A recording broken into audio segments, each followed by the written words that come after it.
মহিলাদের জন্য ফ্রি বাস পরিষেবা পশ্চিমবঙ্গে চালু হওয়াতে খুশি মহিলা থেকে ছাত্রীরা। সোমবার সকালে পূর্ব মেদিনীপুরের হলদিয়ার বাস ডিপো থেকে রাজ্য সরকারের নির্দেশক্রমে মহিলাদের জন্য ফ্রি বাস পরিষেবা চালু হলো। মহিলাদের হাতে 0 টাকার টিকিট তুলে দেন হলদিয়ার বিধায়ক প্রদীপ বিজলি। খুশি মহিলা যাত্রীরা বলেন, আজ যা হয়েছে অভিনন্দন সরকারকে। অন্যদিকে সৈকত নগরীর দীঘায় ঘুরতে যাওয়া পর্যটকরাও খুশি সরকারি এই সিদ্ধান্তে।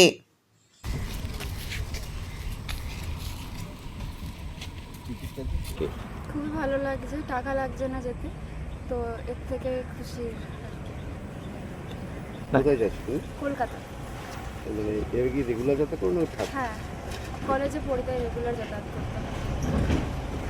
এটা কি সুবিধা হলো এই? হ্যাঁ, একদম অনেক সুবিধা হলো, কারণ যেই টাকাটা লাগতো সেই টাকাটা আর লাগছে না, তো এটা মেয়েদের পক্ষে অনেক সুবিধা। আচ্ছা, নাম? দিহিতা ভূঁইয়া।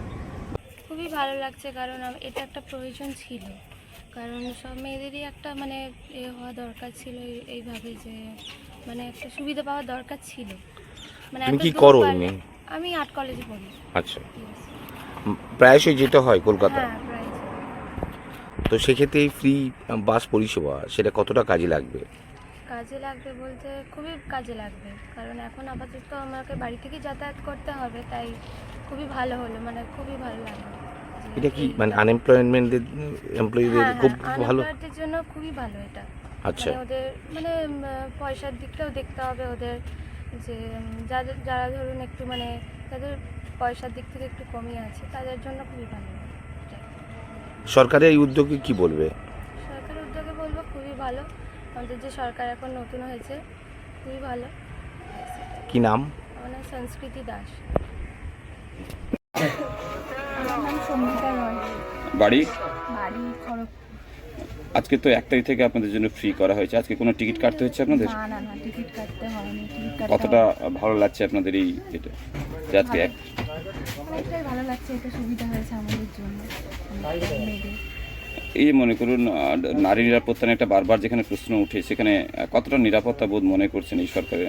মনে এখন অবধি দেখা যাক, এখন অবধি কী হয়, এখন অবধি ঠিকঠাক লাগছে, বাকিটা কী হয়।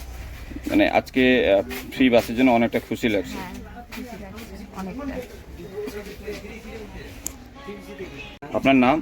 আমার নাম তনুশ্রী মাঝি, বেড়াতে এসেছিলেন? কোথা থেকে এসেছিলেন? কোলাঘাট। এই যে মনে করুন আজ থেকে 1 তারিখ থেকে যে প্রতিশ্রুতি ছিল এই ভারতীয় জনতা পার্টির, সেই জায়গায় দাঁড়িয়ে আজকে 1 তারিখ থেকে আপনাদের মহিলাদের জন্য বিশেষ করে ফ্রি করা হলো, এই বিষয়টিকে কিভাবে দেখছেন? ভালো লাগছে। কি আশা করছেন যে এটা হলে কতটা উপকৃত হবেন আপনারা? উপকৃত তো নিশ্চয়ই হবে, প্রত্যেকটা মেয়েই হবে। স্কুল ছাত্রছাত্রী থেকে আরম্ভ করে প্রত্যেকে মহিলারা। প্রত্যেকটা মহিলাদেরই মানে সুবিধা হবে আর কি।